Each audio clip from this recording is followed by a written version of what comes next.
علیہ السلام کی وفات کے تقریباً 1000 سال بعد نوح علیہ السلام تشریف لائے۔ آدم علیہ السلام کے بعد کی نسلیں بہت نیک تھیں، پر تقریباً 1000 سال بعد شیطان نے ان لوگوں کو بہکایا کہ کچھ نیک اور بزرگ لوگوں کو یاد رکھنے کے لیے ان کے بت بنا لو، تو لوگوں نے کچھ بزرگوں کو عزت دینے کے لیے ان کے بت بنا لیے۔ اس وقت تو بتوں کی پوجا نہیں ہوئی، پر کچھ نسلوں بعد کے لوگ آہستہ آہستہ ان بتوں کو پوجنے لگ گئے۔ کفر اور شرک عام ہو گیا اور ایک اللہ کی عبادت بند ہو گئی۔ تب اللہ نے دنیا میں نوح علیہ السلام کو بھیجا۔ اس وقت انسانوں کی عمریں زیادہ ہوتی تھیں اور نوح علیہ السلام کی عمر تقریباً 950 سال تھی۔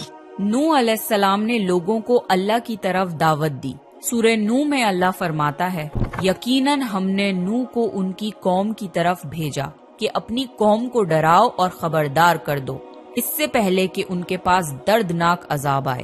نوح علیہ السلام نے اپنی قوم سے فرمایا، اے میری قوم، میں تمہیں صاف صاف ڈرانے والا ہوں، تو تم اللہ کی عبادت کرو اور اس سے ڈرا کرو اور میرا کہنا مانو، تو وہ تمہارے گناہ بخش دے گا۔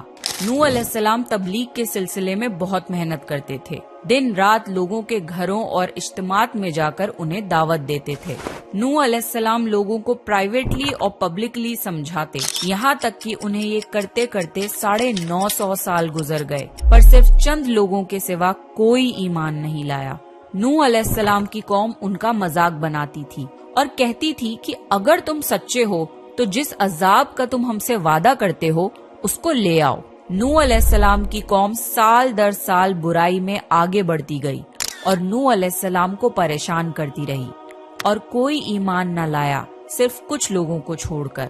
پھر اللہ نے نوح علیہ السلام کی طرف وحی کی اور فرمایا، آپ کی قوم میں سے جو ایمان لا چکا ہے ان کے سوا اب کوئی ایمان نہیں لائے گا، پس آپ ان کے کاموں پر غمگین نہ ہوں۔